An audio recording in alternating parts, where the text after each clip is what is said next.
Yeah? Yeah.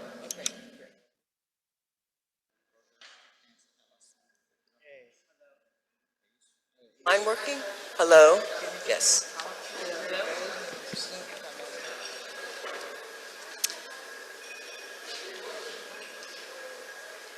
So we are.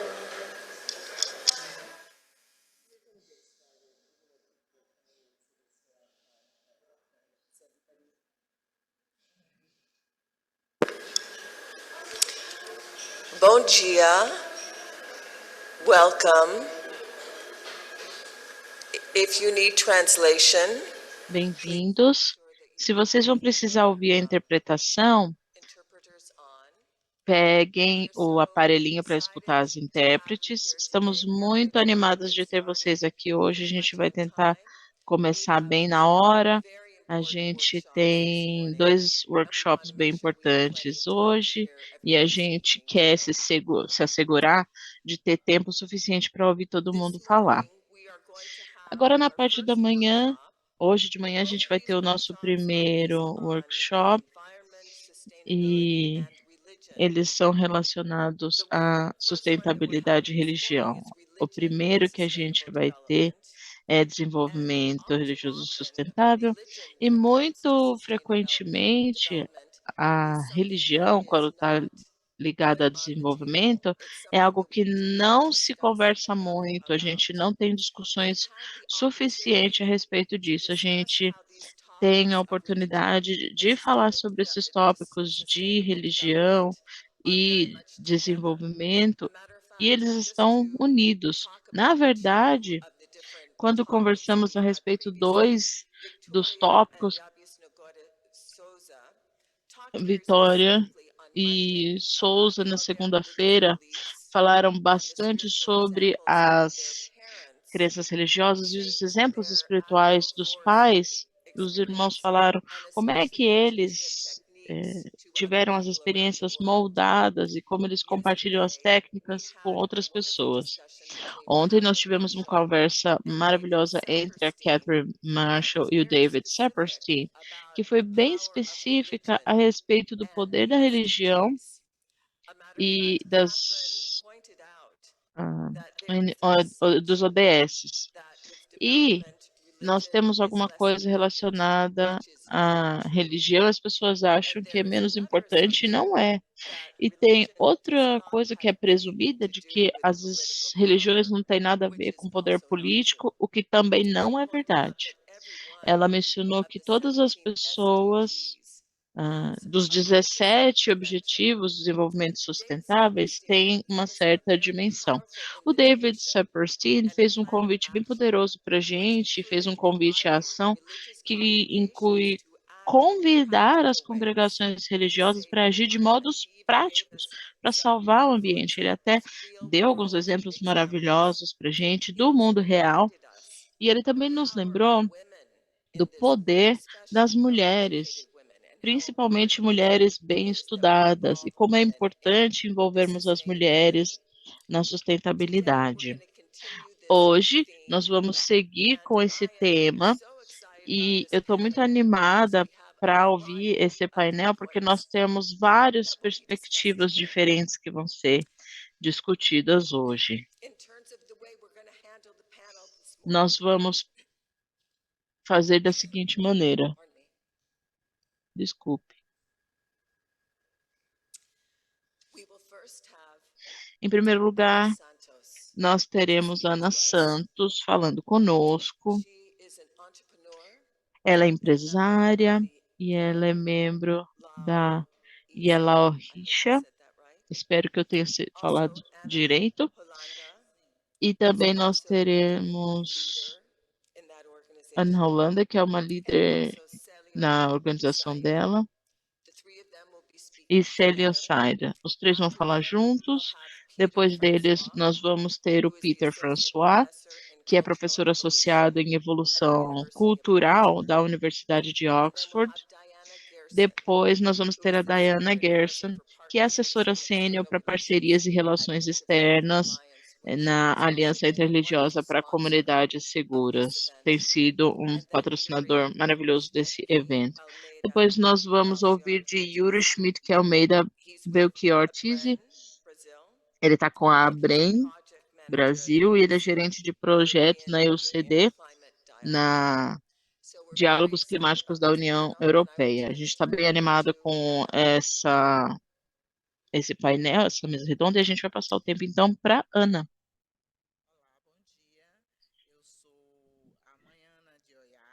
Sou baiana, amazonense de coração, tenho uma casa de axé no Parque da Laranjeira e também tenho muitos trabalhos nas comunidades ribeirinhas.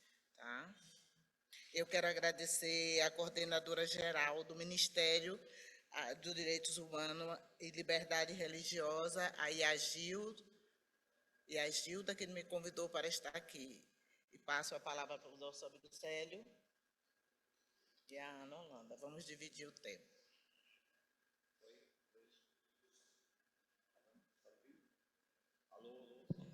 Alô? Então, bom dia, meu nome é Célio Saide, eu sou fotógrafo, eu sou autor de vários livros, né, referentes à Amazônia. Esse é um assunto, é uma pauta aqui que me interessa muito e eu vim a convite de uma grande amiga, Ana, para conhecer melhor sobre o assunto, para poder, quem sabe, futuramente desenvolver obras literárias a respeito da pauta. Obrigado.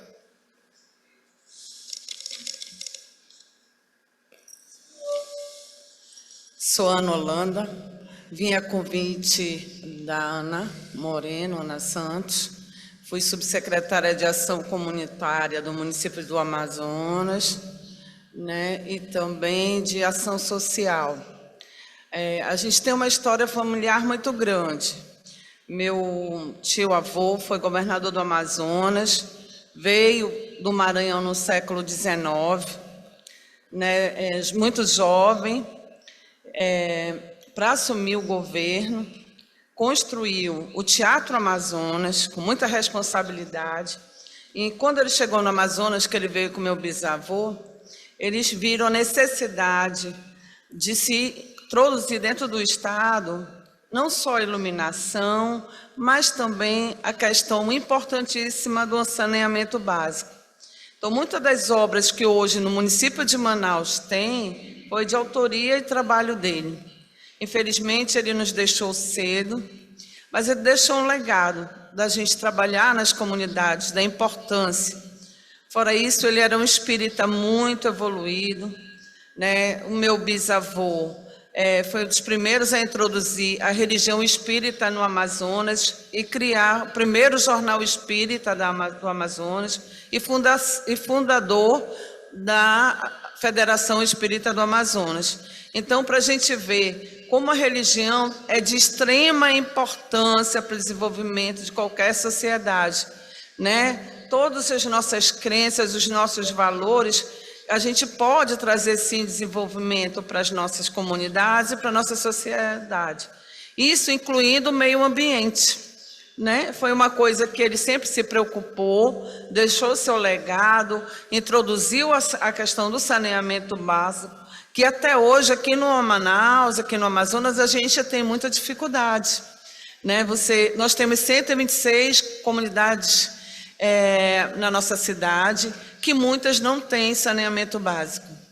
E elas sofrem, elas invadem os igarapés, as beiradas de igarapés, muitas da nossa floresta, ela acaba sendo poluída, né? Então a gente precisa realmente de políticas voltadas para esse assunto, né? Envolvendo a sociedade. E a religião é o meio, que a gente possa trazer, através da religião, a questão educacional, né?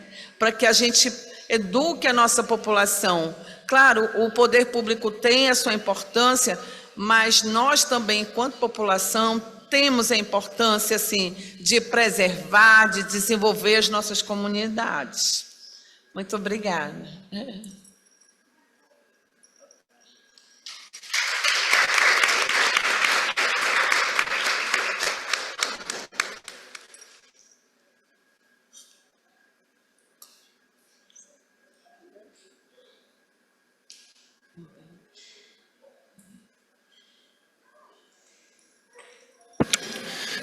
Good morning, everyone, and thanks for the invitation. I'm glad to be Bom dia, here. pessoal. Obrigado pelo convite. Estou feliz de estar aqui. Com a minha apresentação, eu tenho 3 objetivos. O primeiro, eu quero separar alguns minutos para compartilhar uma reflexão sobre as coisas que eu tenho aprendido nessa reunião até agora e na reunião anterior que aconteceu na semana passada em Belém. Em segundo lugar, eu quero compartilhar com vocês como as questões discutidas impactam um dos meus projetos, e eu vou falar um pouquinho mais sobre isso depois. Em terceiro lugar, eu quero fazer uma reflexão. O que é que significa para esse grupo que o projeto, a meta é influenciar a pauta do G20, né? Então, eu vou começar com 2 observações. A primeira é a ideia de instrumentalização da religião é muito aceita pela maioria das pessoas que fazem as políticas públicas. E o que quer dizer isso? Quando a religião é discutida na política, ela não é discutida nos seus próprios termos, mas normalmente é discutido o que eles podem fazer para falar a respeito das religiões e o que tem a ver com as metas de desenvolvimento sustentáveis. Eu acho que concordamos, né, e escutamos a Catherine, escutamos todas as pessoas falando aí, como é que a religião tem um papel muito importante para os objetivos de desenvolvimento sustentáveis, e eu quero salientar que a gente precisa pausar um pouquinho e pensar, bom, como é que a gente terminou nessa situação na qual a religião é julgada pelo que ela pode fazer? Então, no meu histórico, ele é pautado nos direitos humanos, direito de crença, artigo 18, e eu acredito que o artigo 18 tem seus próprios direitos. Eu não sinto necessariamente que a gente sempre precisa falar, tá bom, você tem aí seu artigo 18, mas o que é que você faz em termos práticos, em termos de redução de conflitos, redução de pobreza e assim por diante. Agora, o que eu achei muito bom semana passada e essa semana é que aqui, entre essas pessoas, eu reconheço que é uma audiência rotativa. A religião não é meramente vista como instrumentalizada. A religião é central para os estilos de vida, para as crenças, e é muito difícil separar ela das outras partes da vida em sociedade. Isso me leva para a minha segunda observação, que está bem relacionada a isso. Nós temos aceitado, ou o mundo político tem aceitado, que a utilização de métricas são a única coisa que se deve ser considerada. A gente precisa ter medidas, precisa poder comunicá-las de modo ideal, apresentando, vamos aumentar aqui alguns porcentos, ali alguns porcentos, para poder ser ouvido e falar sobre as políticas. Então, eu conheço bem as medidas, índices, tabelas, tendências que sobem e descem e tudo mais. Contudo, eu também sei que isso faz só parte da história. E sim, aqui nesse público nós temos ouvido várias histórias do que tem sido relembrado, mas creio que simplesmente a gente não pode dizer, a gente tem dados, métricas, mas nós temos histórias que podem ser muito poderosas também. O que eu aprendi até hoje é que aqui as discussões, elas precisam entrar numa discussão mais global sobre usos aceitáveis e os limites de como os dados e as métricas têm sido usados.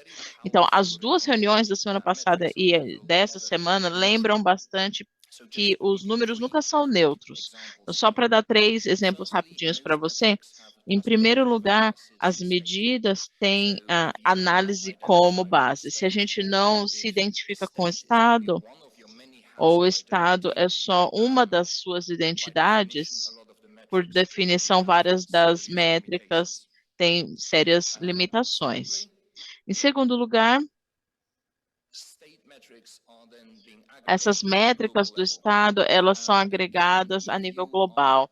E se você faz parte de uma tradição tem números pequenos, é pequena em números, você sente que esse número global não fala com você. E aí você pensa, por que que eu fui deixado de lado? Tenho escutado discussões a respeito de tendências globais e a minha experiência dificilmente é ligada, está relacionada com esses números globais. E essas medidas, essas métricas, têm adotado uma filosofia de transparência. É preciso compartilhar seus dados, disponibilizá-los e assim por diante. Eu defendo bastante isso. Isso se tornou norma. E o que eu tenho aprendido aqui é que o lugar certo de ter resistência contra essas três dimensões que eu acabei de falar, que faz com que as perguntas possam ser feitas. E se o seu grupo, a sua tradução são pequenos demais e você não sente que está sendo representada?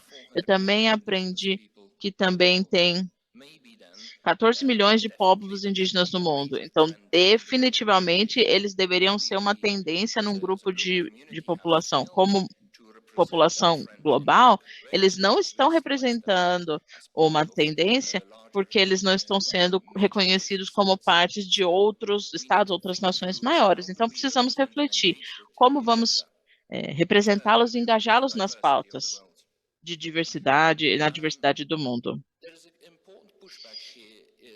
Tem algo importante a ser mencionado aqui, para ser agregado a nível global. É a importância do contexto e ser sensível à visão holística, a ponto de vista da vida que as pessoas têm.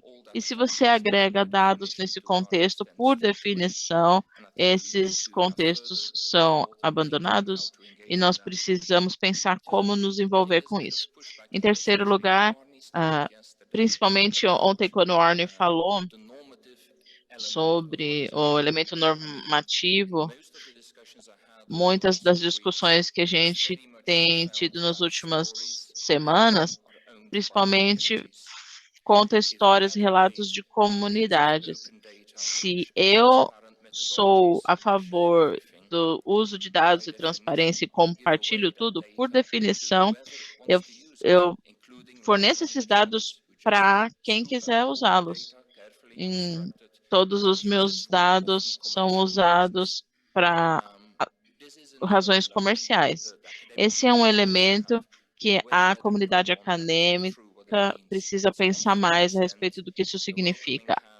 Até uma medida, e isso é um convite para dizer, por favor, trabalhem conosco, mas o outro lado é que, na verdade, ao adotar essa abertura, a gente não tem controle de quem usa ou quem não usa nossos dados. Quando a gente observa esse conjunto de tensões, em teoria, tem duas maneiras de avançar. Uma opção é dizer, olha, a gente não faz parte desse debate, dentro da política vai ser muito difícil ter uma voz. Essa situação é muito ruim, principalmente 14 milhões de pessoas não sendo ouvidas, né? Outro jeito é a gente falar, olha, a gente vai fazer parte dos dados, mas aí vocês desistem de alguns dos seus princípios e das suas tradições. Então, a minha pergunta é, como é que a gente faz com que essa tensão se torne algo produtivo? Eu vou mostrar para vocês aqui nos meus projetos como é que eu tentei fazer com que essa tensão virasse algo melhor. E aí eu vou concluir com um pedido, porque eu acredito que esse grupo poderia tentar atingir. Então, a primeira coisa que eu preciso dizer é que no meu projeto eu estou tentando mapear a evolução, a história, através do tempo. E eu ligo isso a histórico de conflito, de resiliência das sociedades e como elas são coibidas. A primeira coisa que eu faço para me certificar de que a gente não ignore a diversidade é fazer com que o projeto seja muito abrangente. Todo mundo, inclusive vocês aqui, podem ir para o site, ler, sugerir atualizações e tudo mais. Em segundo lugar, a gente incorpora o que é uma coisa bem difícil de fazer. A gente tem níveis de incerteza e níveis de disputas. E às vezes a gente pega os dados e faz algumas análises. Acredito que é muito importante não confiar no que uma autoridade, alguém está virando para a gente falando, olha, eu vou dizer para vocês como as coisas acontecem. Por exemplo, é a situação da tolerância religiosa é isso, isso, isso. E eu sei que tem muitos especialistas que acreditam que essas informações não são corretas. Então, eles tentam incorporar esses pontos de vista diferentes para que a transparência seja respeitada. Outra coisa que eu gostaria de destacar no contexto do projeto é que nós estamos muito preocupados com o conceito de dados agregados, então a gente está estudando livros escritos por historiadores na sociedade, livrões de 400 páginas, e as comunidades vão ficar felizes de participar nessas coisas, e se a gente agrega isso, a gente perde esse contexto de cultura. Então, agora a gente tem um projeto concomitante, e a gente está observando qual é o processo que está acontecendo, como a gente se certifica dessas comunidades fazerem parte do projeto. E eu sou feliz de dizer para vocês que a gente tem feito vários projetos, não só o meu projeto, e essas oficinas estão sendo organizadas em outros lugares, não só no Brasil, isso não é surpresa. Em terceiro lugar, creio que como um projeto global, a gente pode fazer bem maior em aumentar a diversidade das pessoas que são parte das nossas tendências. Então, eu estou feliz em dizer que as últimas 3 semanas, aqui as pessoas que estão aqui do meu lado direito, a gente está fazendo uma colaboração com a Universidade do Pará, para se certificar que a voz ou as vozes do Brasil façam parte dos debates. Então, isso me traz a uma conclusão do projeto. Em primeiro lugar, de novo, eu preciso destacar a importância da colaboração. Nosso projeto já está trabalhando com mais de 300 historiadores e arqueologistas, e essa colaboração de 300 pessoas trabalhando numa meta comum, numa missão comum, é um dos resultados-chave. Em segundo lugar, demonstra a necessidade do que a gente chama, de fazer o que a gente chama de ciência lenta. Tentamos do jeito difícil, de maneiras de procurar resultados rápidos, isso não está alinhado com a urgência das coisas que a gente tem conversado. Então, a gente precisa praticar essa ciência mais lenta. E aí, o cientista pensa assim, nossa, esse aqui vai ser meu projeto de aposentadoria, eu não vou fazer mais nada pelos próximos 20 anos, como é que eu vou fazer isso? Então, a gente tem visto mais tentativas similares, e com certeza nós temos feito tentativas imperfeitas em tentar encontrar equilíbrio entre as línguas que são faladas, essas métricas, nós queremos ser ouvidos, e, ao mesmo tempo, precisamos incorporar a diversidade e a diferença. E o que é que isso significa para um grupo como esse aqui? Então, nós estamos tentando modelar a pauta do G20. Acredito que, em primeiro lugar,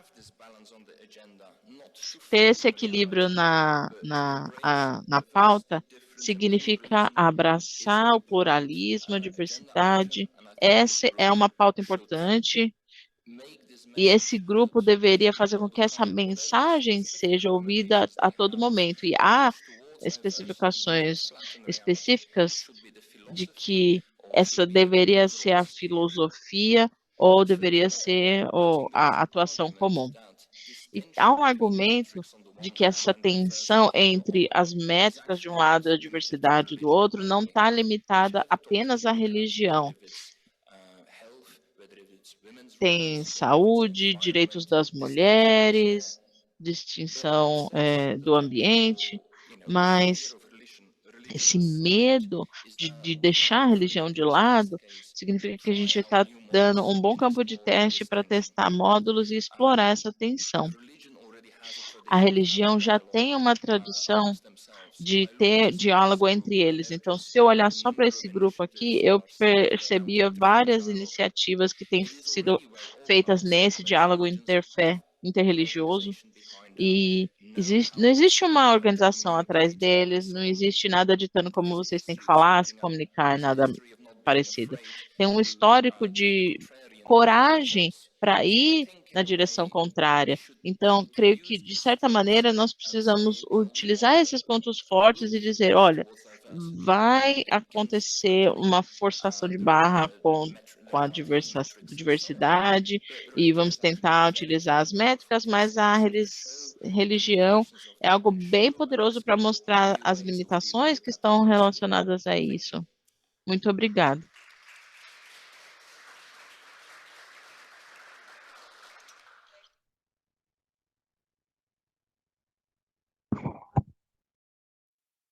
Kind of laid out this tension between, especially with the data and metrics. Ressaltou um pouco essa tensão com os dados e as métricas e o que acontece com as métricas e a diversidade e a importância de olharmos a isso. Especialmente quando você diz que dados e métricos são uma parte do Estado e a gente olha para essas pessoas como se não fossem parte do Estado. Eu também queria dizer sobre alguns dos pontos que você já fez e como a gente entende a história do que tem acontecido, especialmente em Manaus, e como você fala sobre a diversidade que você permite que tenhamos nesse painel. A gente vai ouvir agora a da Diana.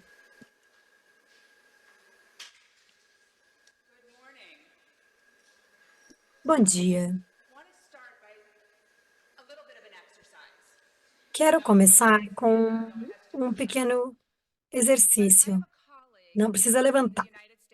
Eu tenho um colega nos Estados Unidos que é diretor executivo de uma coalizão para o meio ambiente na vida judia. Ele começa suas apresentações de uma certa forma, eu acho bem útil. Todos fechem os olhos por um minuto. Fechem os olhos. Fechem os olhos e imaginem o seu lugar favorito na natureza. Você tem um lugar como esse? Vocês veem a imagem? Agora, abram os olhos. Levanta a mão. Quantos de vocês imaginaram uma pessoa nesse espaço? Uma, duas? Duas pessoas imaginaram uma pessoa. Uma pessoa naquele lugar natural. Três.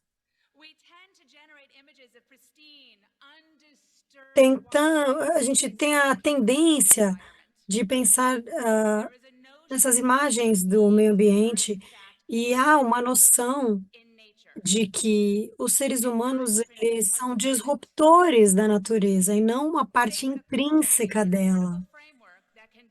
Na Sacred College tem um escopo de trabalho sobre problemas ambientais e humanos. E acho que esse é o centro do nosso trabalho. Todas as crenças acreditam que crianças e famílias são importantes e que necessitam de cuidado e proteção. A maioria das fés pelo mundo todo abraçam o valor único de nossas crianças, não como vetores de futuros adultos, mas pelo valor que têm. Eles enfatizam a criação, o mundo natural. Como conhecemos? Crianças no mundo natural, elas são os agentes do futuro.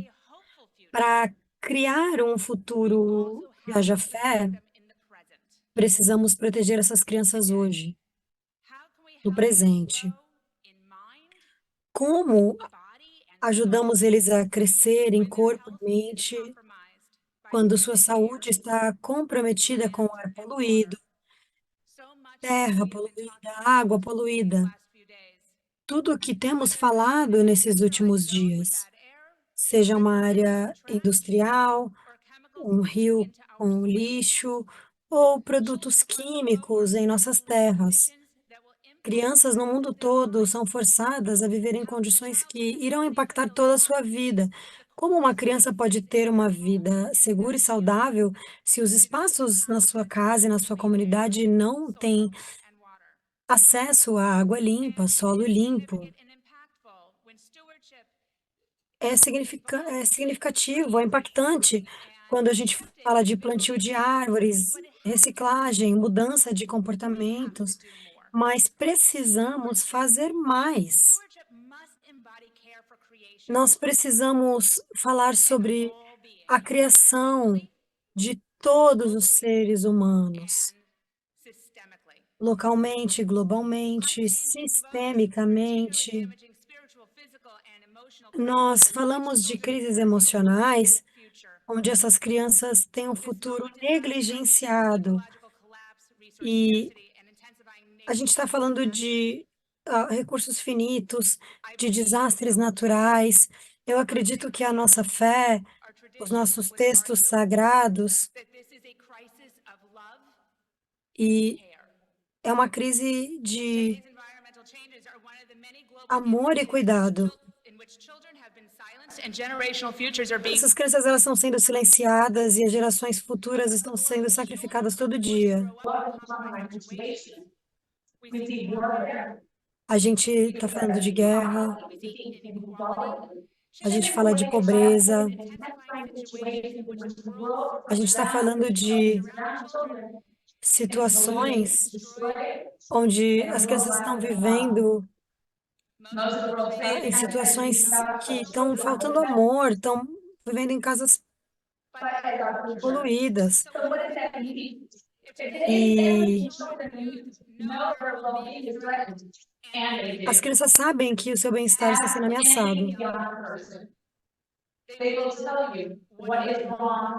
Eles vão te dizer o que está errado no ambiente onde eles vivem. Eles nos ensinam.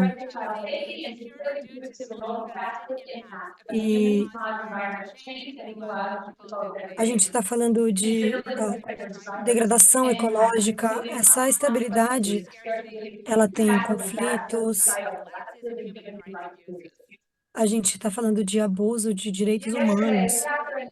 Ontem, a Catherine ressaltou o valor da religião e de uma forma crescente e no mundo sagrado, de como administramos a nossa casa. E quando a gente fala de casa, a gente fala do planeta Terra. E falamos de ciclos de violência.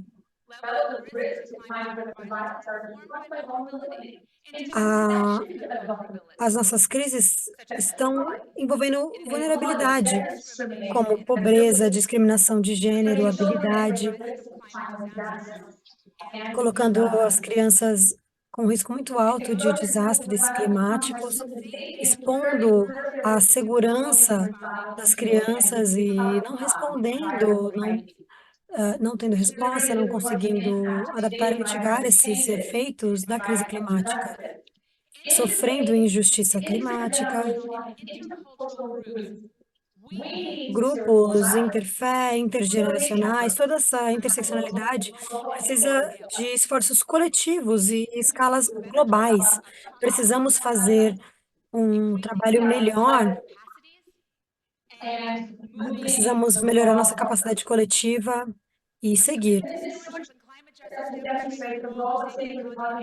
Ter um comprometimento em administrar isso para cuidar das famílias. A gente tem que focar nos espaços que focam no ambiente humano, onde vivemos, onde aprendemos, onde brincamos, onde trabalhamos. e onde rezamos.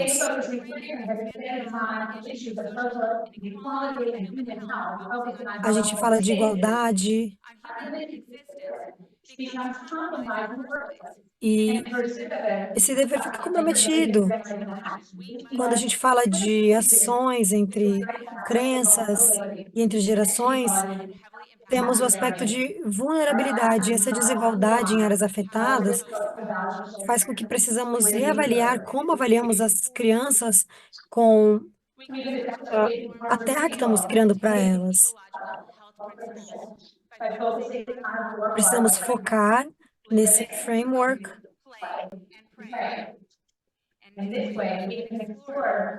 a gente tem que conseguir organizar esses espaços e as nossas parcerias, como que as nossas comunidades possam promover as ações para que tenhamos ecologia sagrada e para que possamos proteger o bem-estar das crianças e da natureza. Os direitos humanos são fundamentais para proteger o meio ambiente e são os multiplicadores também dessas vulnerabilidades econômicas, sociais, de idade. Essa contribuição intergeracional é fundamental. E vamos falar sobre esses setores e colocar eles dentro das nossas ODSs, da nossa pauta. Temos tantas ODSs sobre vida na Terra, sobre segurança alimentar.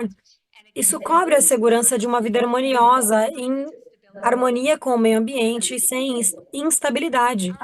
Onde vivemos, a nossa casa deve ser um lugar seguro. É o que cada pai quer para seu filho. É o que cada pai quer para sua família. Minha família é o que vivemos hoje. Na ODS 3, vida saudável, direitos básicos, direito básico de consumo, produção, criatividade e as crianças tendo tempo de ser crianças. Onde tiver uma bola, vai ter criança brincando. A gente tem que cuidar disso também como adultos. O aprendizado está na ODS 1, erradicação da pobreza. 4, educação de qualidade. 5, igualdade de gênero. 10, redução das desigualdades, ressaltar o poder de estimular mentes brilhantes. 4, nos conecta muito bem. Rezar está na SDG 11, cidades e comunidades sustentáveis. 16, paz, justiça e instituições eficazes. 17, parcerias e meios de implementação. É uma abordagem crítica para cuidar das cidades, para que tenhamos ecologia sagrada, que tenhamos espaços seguros para explorar questões espirituais, emoções complicadas. Quando a gente fala de administrar essa justiça climática, cuidar disso, precisamos falar das crianças, de todas as crianças. Focando nesses espaços onde as crianças aprendem e rezam juntas, conseguimos ter uma abordagem conjunta. Quando a gente fala do bem-estar das crianças, o papel do meio ambiente é super importante. A gente precisa pensar nisso, nesse contexto de crianças.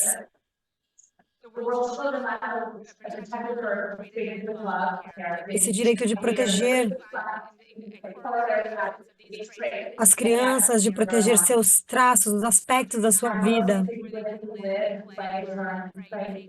E onde eles possam ter espaços de aprender, brincar e rezar livremente.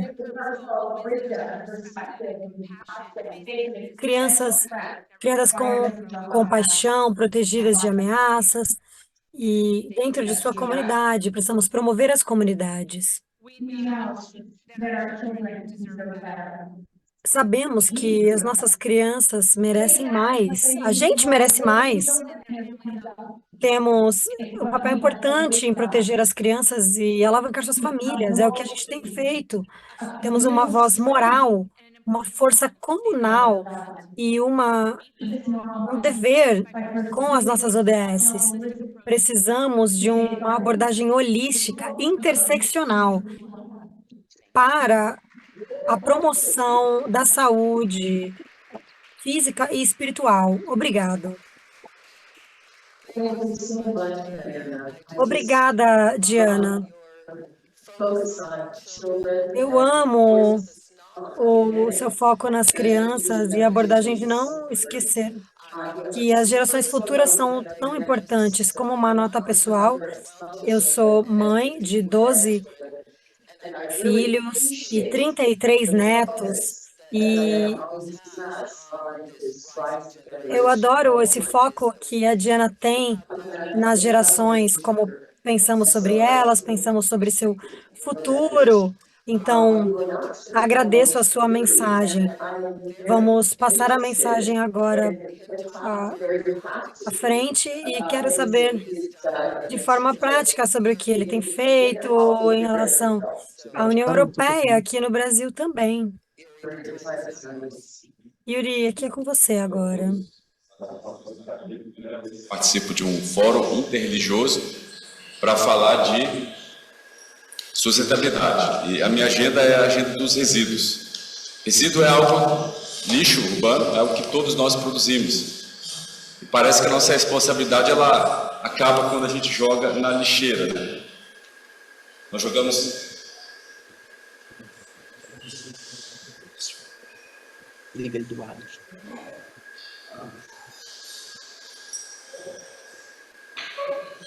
Vamos lá, gente, apresentação aqui.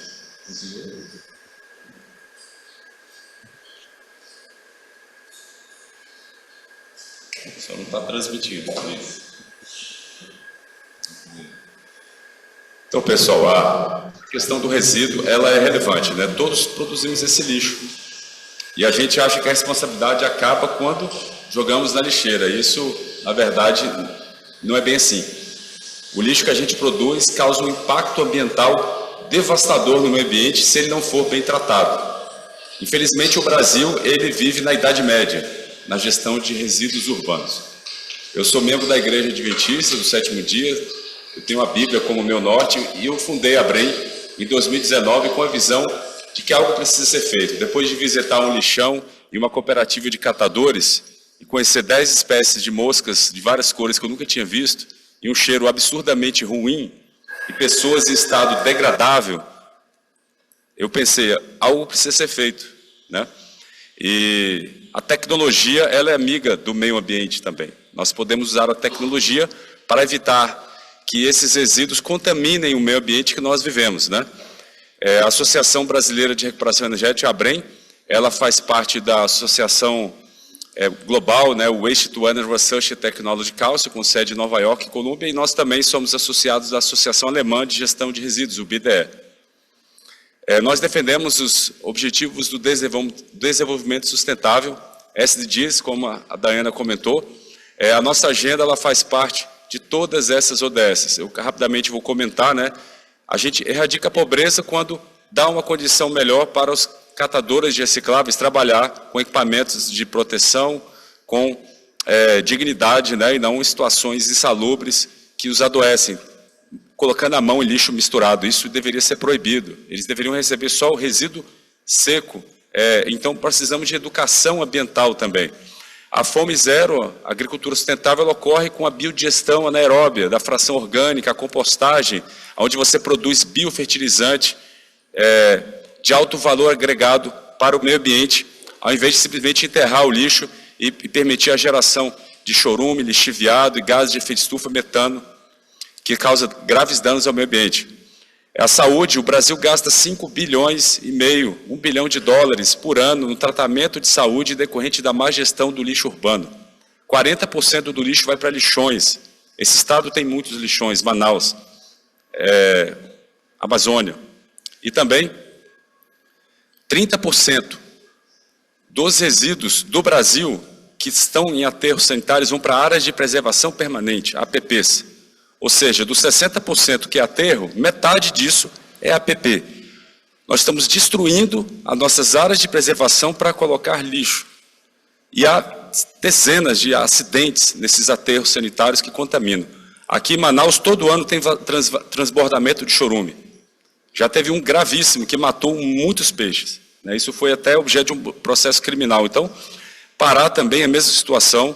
Brasília teve o maior lixão da América Latina, encerrado em 2018. O Brasil vive essa situação. Nós temos também a contaminação da água potável, por esse chorume que é produzido com a putrefação do lixo orgânico. E também o waste to energy, que nós chamamos de recuperação energética, ela gera energia limpa. Ela traz trabalho decente, desenvolve uma indústria, né? E também comunidades sustentáveis. E esse ODS 12, ele é o consumo responsável, ou seja, a economia circular. O que eu posso reciclar, eu reciclo. O que eu posso fazer, a compostagem eu faço. E a grande parte que não é reciclável, eu faço a combustão, o tratamento térmico para não enterrar isso e causar problemas ao meio ambiente. Aí eu gero energia que seria desperdiçada nos aterros sanitários. Por isso que a gente chama de saneamento energético. Depois, a ação contra o clima. As usinas de combustão de recuperação energética, da fração não recicláveis, quando comparado com o aterro sanitário, que captura o metano, por melhor que seja o aterro, a captura é de 50%, no máximo 30%, de 30% a 50%, no máximo 50%. Então, nós estamos falando que 70%, 50% do metano vai para a atmosfera. E quando nós comparamos o CO2 da combustão com o metano, que é 86 vezes mais forte que o CO2 no horizonte de 20 anos, a gente reduz com a combustão 8 vezes. Então é melhor você fazer a combustão do resíduo não reciclado do que você enterrar ele e deixar 50 anos em estado de putrefação no solo. É isso que acontece quando a gente enterra lixo. Mas se você fizer na sua casa um minhocário, uma compostagem na sua horta, em 40 dias você elimina o problema do resíduo orgânico. Mas as pessoas não fazem isso. A gente mistura o lixo, joga e dá esse problema ambiental. Então essa é a grande questão. As ações prévias são feitas, mas as pessoas geralmente não conseguem, até por questão, às vezes, por impossibilidade, a rotina e toda uma dificuldade que as pessoas têm, a gente acaba produzindo muito lixo. E isso vai para algum lugar, né? E a gente vai deixar também de contaminar a água e a terra. Então, também inclui os ODS 14 e 15. A situação do Brasil, como eu falei, 40% é lixão. De 2010 para 2020, a gente diminuiu 1%, mas aumentou 5 milhões de toneladas ano, ou seja, aumentou, né? Tem pessoas que pegam esse número e falam que reduziu, né? De 40 para 39, mas na verdade estamos aumentando a quantidade de resíduos em lixões. Esse gráfico é do 5º relatório do IPCC, ele também é a nossa legislação, a Política Nacional de Resíduos Sólidos de 2010, ela é espelhada nesse gráfico. Ela é a hierarquia de resíduos, ou seja, a política pública ela deve priorizar a redução, a reutilização, a reciclagem e depois o tratamento biológico separado na fonte, ou seja, lixo misturado não dá para fazer o tratamento biológico, você contamina a fração orgânica, e depois o tratamento térmico, pode ser a combustão em grelhas, ou então o coprocessamento, que é o combustível derivado de resíduos CDR, que pode ir para uma indústria cimenteira, substituindo o petcock, que é um combustível fóssil. E, por último, o aterro, com captura de metano, que, na verdade, não é uma atividade sustentável. A Alemanha, por exemplo, proíbe aterros sanitários desde 2005. Lá você não pode enterrar matéria orgânica. Então, você tem que tratar o resíduo. E o tratamento ocorre até a linha verde ali. Depois disso, não é mais sustentável. Esse aqui é um gráfico que mostra esse sistema de gestão sustentável, né, onde você tem a coleta seletiva, os materiais secos, vidro, metal, plástico, papel são separados pelos catadores ou por equipamentos automáticos. Boa parte desses materiais não são recicláveis, seja porque está longe da indústria, porque não tem capacidade técnica para reciclar, ou seja, porque o custo é muito elevado e é mais barato para a indústria comprar um material virgem. Então isso acaba indo para o aterro, esse material. E a maior parte, por incrível que pareça, a gente não consegue reciclar no Brasil mais de 15% do total do lixo. Os 85% vão acabar no aterro. Depois nós temos a fração orgânica, separada na origem, a gente faz a biodigestão, compostagem, produz biofertilizante, adubo, ou biogás biometano, que é um gás renovável, substitui o diesel, por exemplo, em caminhões, veículos, tratores, na indústria. E depois nós temos ali o tratamento térmico, que a gente chama de waste to energy, com combustão em grelha. Isso reduz 98% o volume do resíduo. As escórias, como vocês estão vendo, elas são reaproveitáveis para construir estradas. Os metais são reciclados, 2% a 3%. Isso reduz muito a pegada de carbono. Quase 40%, 50% da pegada de carbono é recuperada na recuperação desses metais. Agora eu vou falar de mudanças climáticas. Eu acho que é o principal objetivo de nós como religiosos, lideranças religiosas e pessoas que acreditam que o planeta é um só e que se a gente destruir, a gente não tem para onde ir, pelo menos até nesse momento, né? Eu acredito que eu vou para o céu, mas por enquanto a gente tem esse planeta, né? Então nós temos aí o gráfico do IPCC. A produção de metano, ela acompanha o aquecimento global. Quem diz que o aquecimento global é uma farsa, ele está desinformado, gente, porque de 1800 para hoje, nós já aumentamos 0,8 graus, ou seja, o aquecimento global é passado. Mas se a gente continuar nesse ritmo, os indicadores mostram, e essa linha azul clara que vocês estão vendo, aqui é o GWP20, esse é o cenário realista. Se nada for feito, nós vamos passar de 2,5 graus em 2050. E a meta para o net zero de 2050 é 1,5 graus. Então nós temos que trabalhar para essas metas. E o metano hoje é o principal gás de efeito estufa, porque se a gente reduz o metano agora, a gente chega vivo em 2050. Né? E hoje, nos últimos 2 anos, para quem está acompanhando o jornal, as redes sociais, o mundo está entrando numa convulsão. Toda semana é uma notícia de um terremoto, de um vulcão, ou de uma enchente, ou de uma seca severa. Queimadas. O Pantanal nunca queimou nessa época do ano, está tendo queimadas horríveis. Né? A Índia, 52 graus, macacos caindo mortos das árvores. Enchente no Rio Grande do Sul. E aí eu posso falar, tem muitas outras enchentes acontecendo, Dubai, Europa, Estados Unidos, agora teve na Flórida. Então isso mostra que algo errado está acontecendo, muito errado. E isso foi assim, profetizado, ou seja, diagnosticado pelos cientistas já na década de 90. Felizmente, as pessoas não acreditaram nisso. E as comunidades religiosas têm um papel importante nesse ponto, pessoal, que eu vou falar mais adiante. Isso aqui, as emissões de gás de efeito estufa, aterro, azul claro, lodo de esgoto, azul escuro, incineração de resíduo, amarelo. Ou seja, é insignificante a emissão de gás de efeito estufa do waste to energy, que hoje é 11% do total. Essas aqui são imagens de satélite. Óleo, gás e carvão e também aterro. O aterro é o amarelinho. Como vocês podem ver, o Brasil, os maiores superemissores são os aterros sanitários. Também nos Estados Unidos, na Índia, a China já tem 1.000 usinas do waste to energy, tem pouca emissão de aterro comparado com a Índia, que tem a mesma população. Ali só você já vê o resultado que é você fazer o tratamento térmico. Essa imagem aqui é de Caieiras, tá? É uma imagem de satélite. O aterro é pequenininho. Essa grande mancha é o metano. Esse metano, ele mata 1 milhão de pessoas todos os anos no mundo inteiro. Ou seja, ele é um super emissor, é um gás poluente, segundo a IUNES, que é uma agência da ONU. Isso precisa ser realmente evitado. Não é só questão de gás de efeito estufa, mas é saúde pública. A gente tem um plano nacional para fazer 1 gigawatt dessas usinas até 2040. Seriam 3 usinas do tamanho... uma usina do tamanho de Manaus, por exemplo.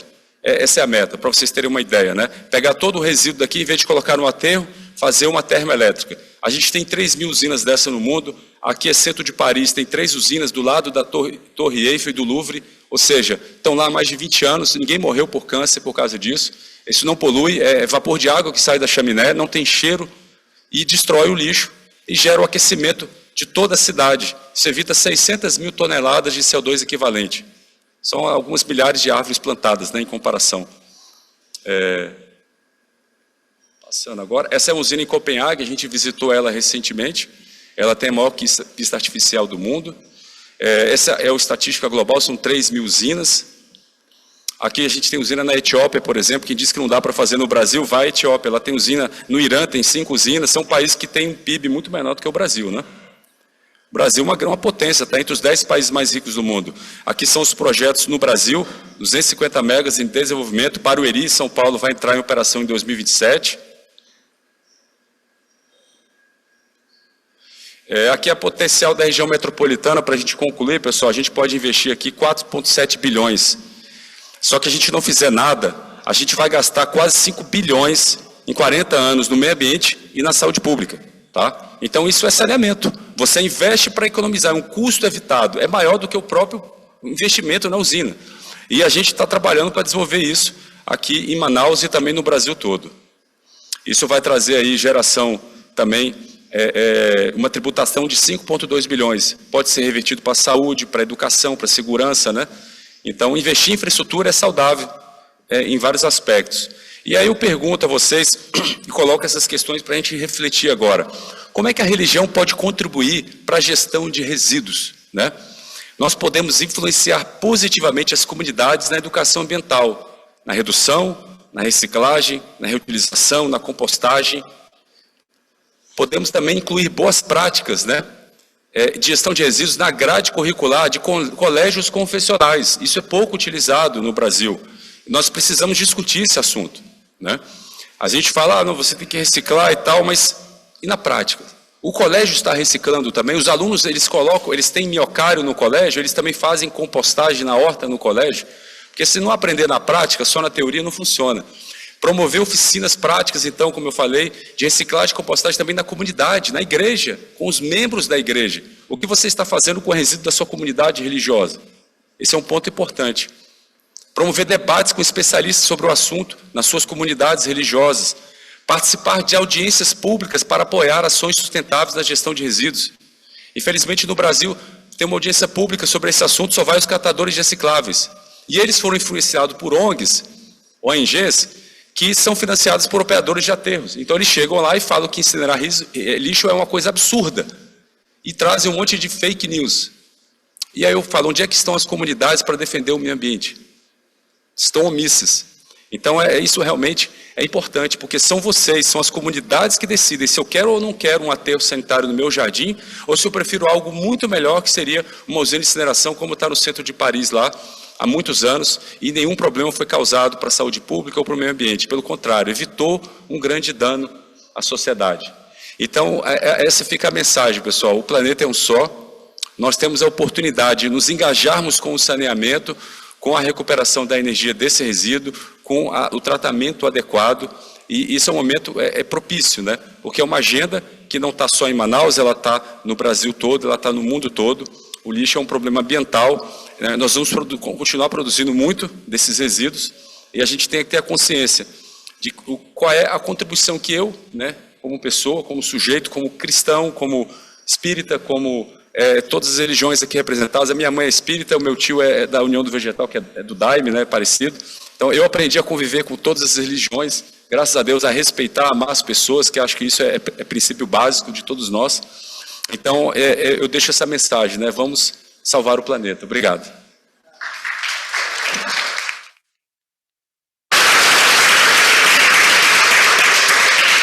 Yuri, thank you so much, because I think we do need to understand. Obrigada, eu creio que nós precisamos entender a realidade do problema. Com muita frequência, a gente fala de mais conceitos, mas você trouxe aqui os números, uma compreensão num nível bem prático, então agradecemos bastante. Nós temos uns 10, 15 minutos para perguntas e respostas, e a gente espera que vocês tenham perguntas bem específicas, tá? Para perguntar para essa mesa redonda bem variada, que tem vários pontos de vista bem interessantes a respeito dessas questões importantes. Então, eu vou abrir aqui o tempo. Eu, com certeza, tenho perguntas que eu gostaria de fazer. Então, alguém gostaria de começar?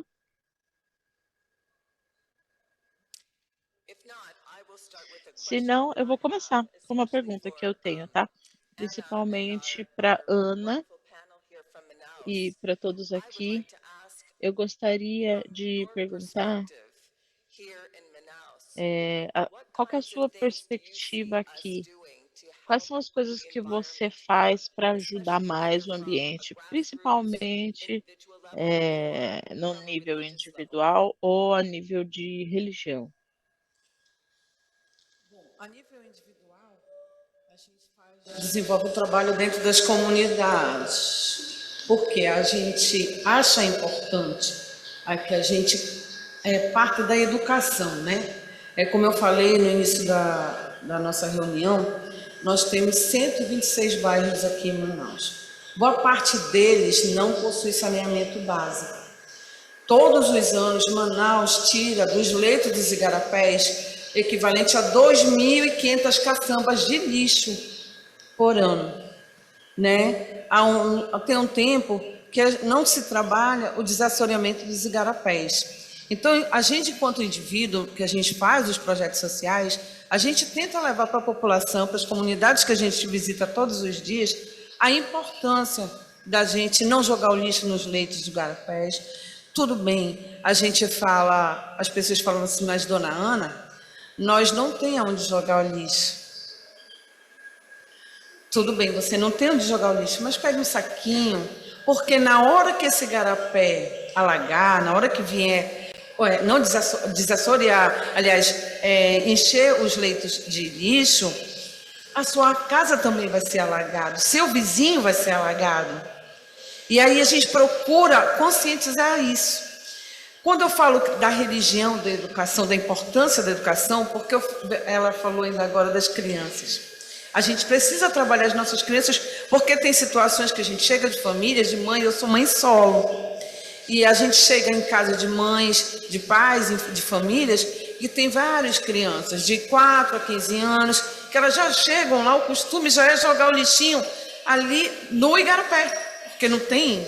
Então, se a gente trabalhar essa criança, não só na escola que ela frequenta, mas também na sua igreja, na sua congregação, aonde for, a gente vai estar contribuindo sim. Né? Eu sou católica de batismo, mas a minha religião é de matriz africana. E a minha avó era indígena peruana.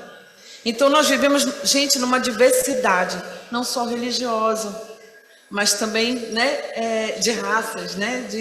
Então, se a gente não fizer o nosso papel enquanto ser humano, né, eu sempre falo da fábula do beija-flor, que a floresta está pegando fogo, ele está ali, é o único a voltar, pegar água e jogar, para tentar apagar o fogo da floresta. Nós temos que ser isso. Eu acho que o que a gente, enquanto indivíduos, a gente tem que procurar sim fazer a nossa parte.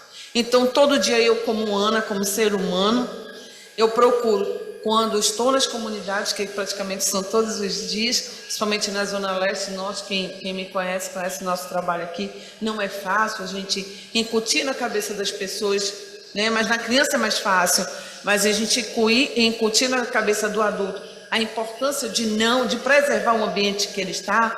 Eu lembro quando eu estava na secretaria, alguns anos atrás, Manaus tem 750 áreas de risco. O que são essas áreas de risco? Beirada mesmo de vossorocas, enfim. E aí nós tiramos umas 15 famílias de lá. Quando eu desci para visitar uma delas, a moça tinha 4 filhinhos. A casa dela 4x4 e a casa toda bem cuidadinha. E aí eu conversei com ela e disse, por que você está aqui? Ela disse, dona, eu não tenho onde morar.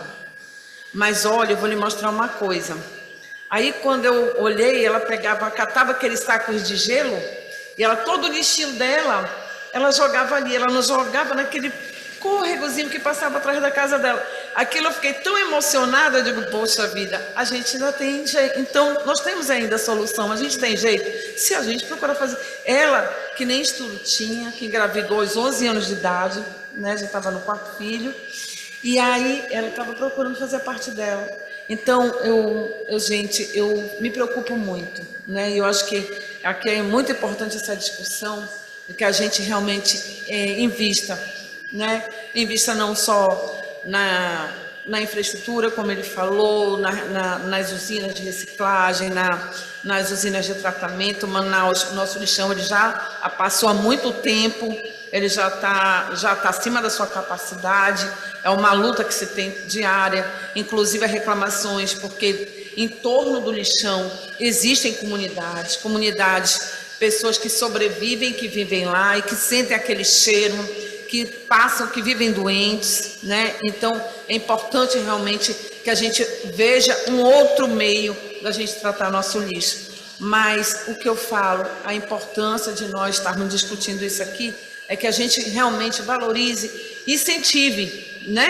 Que a gente consiga pelos meios públicos, os meios que a gente puder, da gente empoderar, sim, aquelas pessoas que estão preocupadas lá na ponta, como você falou, na educação, nas escolas, né? Se a escola não dá vazão, as igrejas, os templos, né? Tem muitas entidades, terceiro setor, né, que cuidam das crianças abandonadas. Nós temos muitos problemas muito sérios aqui no Amazonas. Mães, eu fui visitar semana passada uma família, a menininha com 11 anos, ela estava no segundo filho, fruto desse filho do padrasto. E eu questionei a mãe, e a mãe disse, mas dona Ana, quem vai botar comida na minha mesa? Então, é uma realidade que a gente vive aqui no Amazonas, acredito também nos outros estados, mas frequente, né? A gente precisa proteger, a gente precisa cuidar. E a gente só tem como cuidar através da educação, da cultura, da religião, né? E é isso, gente, a minha mensagem é essa. Então, a Ana, enquanto indivíduo, procura fazer. A Ana, enquanto gestora, quando esteve a gente brigava todos os dias, estava na rua todos os dias, que eu digo que a gestão ela não se faz só atrás de uma mesa, mas ela se faz também no dia a dia, de você ver a realidade da cidade que você vive. E é isso, gente. Muito obrigada.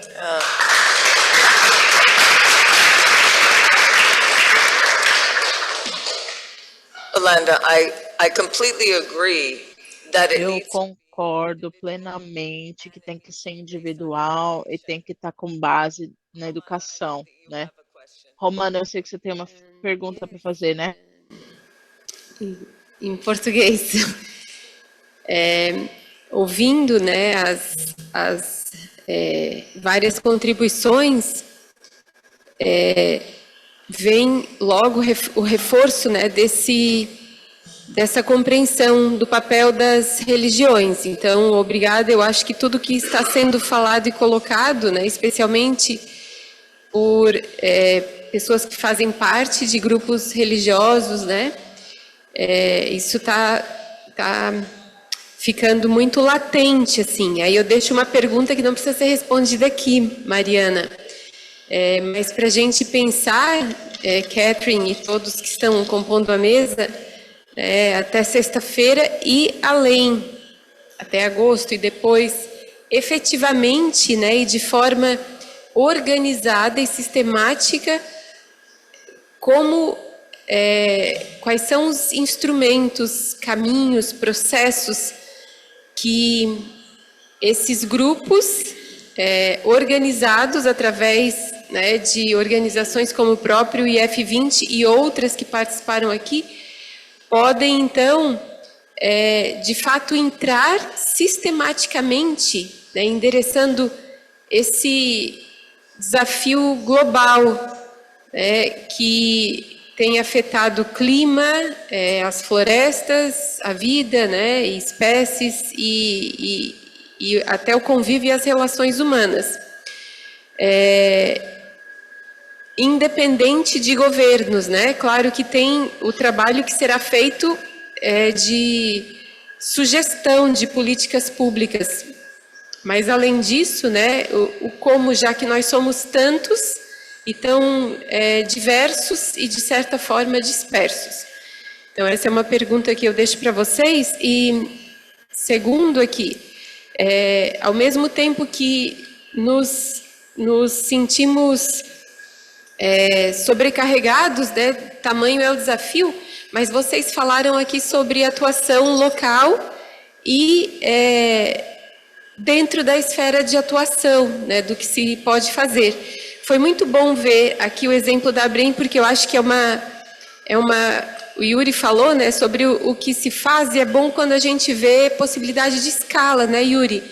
E especificamente para igrejas, grupos religiosos, tu já chegaste até como gerente de projetos a pensar em alguma linha de atuação, em alguma frente que pudesse ser escalável mesmo com espaços sagrados, templos, né, e locais tão diferentes, assim, algo que pudesse talvez ser um fio condutor e escalável? Então, segunda pergunta. E por último, na Igreja de Jesus Cristo dos Santos dos Últimos Dias, nós começamos um projeto piloto que partiu de jovens líderes que são membros da igreja, para os copinhos de sacramento, né, que agora já são de material reciclado, porém o destino ainda era indevido, né, era reciclado, mas ia parar em lugares indevidos. Então, sem sobrecarregar os líderes eclesiásticos, eles estão coletando em várias regiões do Paraná, começou agora em alguns lugares do Nordeste, em outros países da América do Sul, de forma piloto, porque não é nada oficial, é iniciativa deles, para dar o destino correto. Então, isso talvez é uma ação pequena, emblemática, porque é justamente o copo de sacramento, né, que simboliza algo tão sagrado, e que, portanto, chama a consciência, assim. Mas a vontade de ver isso traduzido em, né, algo escalável é muito grande. Então, eu deixo essa pergunta ou essa provocação para vocês. Thank you so much for that question. Muito obrigada por essa pergunta. Eu quero fazer um comentário sobre o poder de uma reunião como essa. Essas pessoas reunidas de áreas diferentes do mundo, mas com pontos de vista diferentes. E eu adorei que nós conseguimos nos educar, mas também nos reunir e essas redes de contato, esse network é importante. Alguém quer falar de alguma maneira mais prática? A gente tem só mais alguns minutos, mas eu gostei do comentário da Romana sobre a importância de fazer essas coisas práticas. Eu não vim aqui com a intenção de apresentar nenhum projeto, nem de vender nada. Eu vim aqui com a intenção de absorver mais, né? de saber mais a respeito de tudo isso aqui, da diversidade, do lixo, enfim, tudo que está acontecendo aqui agora. E eu achei muito importante pelo seguinte: essa questão do lixo, ela é uma questão, principalmente no Brasil, né? O Brasil, os políticos brasileiros, eles veem muito eles mesmo, né? Eles trabalham para eles, para as famílias deles e tudo mais. Eles não, essa é uma questão, essa questão política é uma questão social mesmo, que não é levada a sério aqui no nosso país. Falando, absorvendo agora a respeito dessa questão do lixo que ele falou, por exemplo, eu tenho um projeto há 10 anos atrás que eu fiz em paralelo. Eu falei, não, vou fazer o dia que eu tiver a oportunidade, alguém vai absorver, alguém vai querer levar adiante.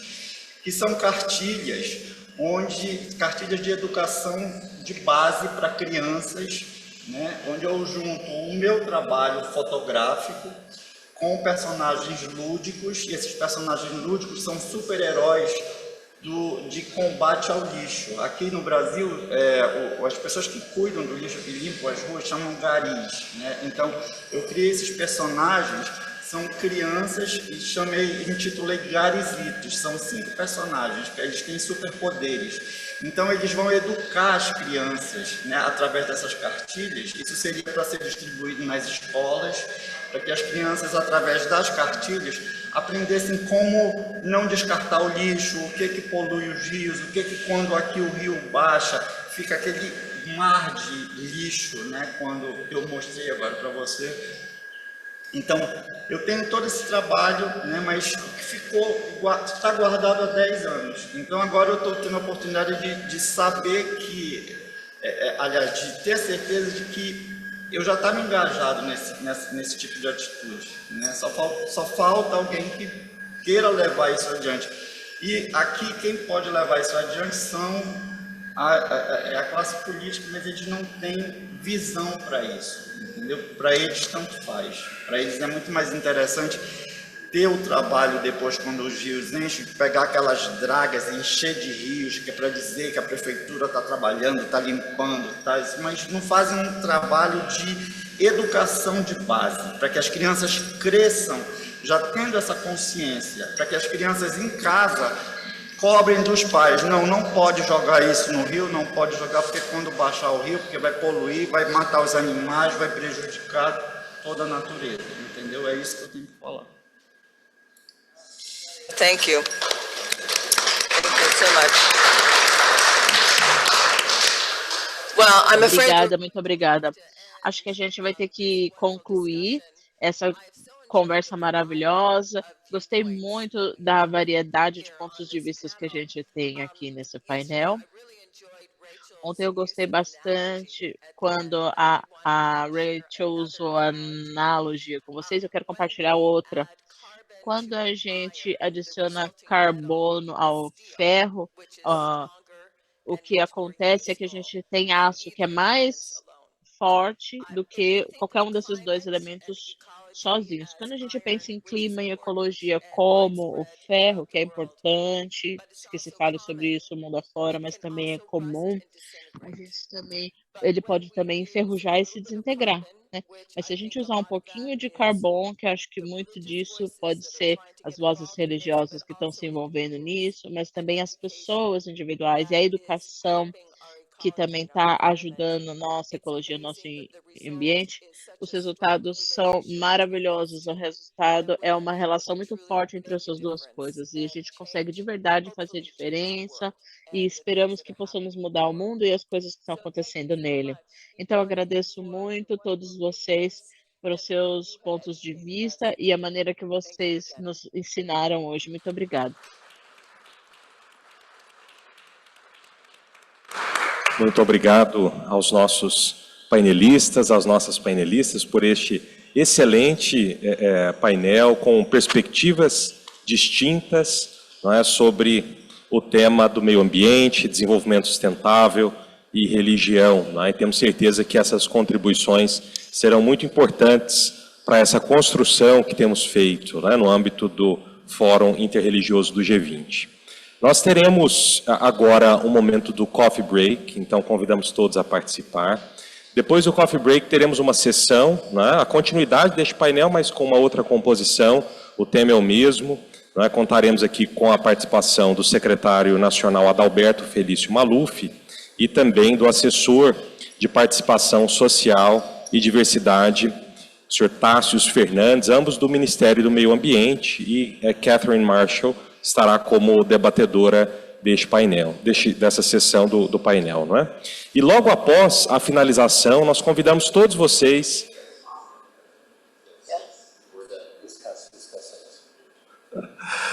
A Catherine é a debatedora e eu sou o moderador, não é? Discussions, yeah. Só questão de tradução. E aí... Após a finalização, né, por volta ali de meio-dia, nós teremos um almoço aqui no hotel e todos estão convidados a almoçarem conosco. Tá? Então não vão embora, vamos ter esse momento juntos aqui também, de diálogo, de interação, né, de aproximação durante o almoço. Tá bem? Então vamos agora para o coffee break. Mais uma vez uma salva de palmas aqui aos nossos painelistas. E temos hoje um coffee break regionalizado ali, com bolo de macaxeira, bolinho de, enfim, vitamina de açaí, não é isso? Aí.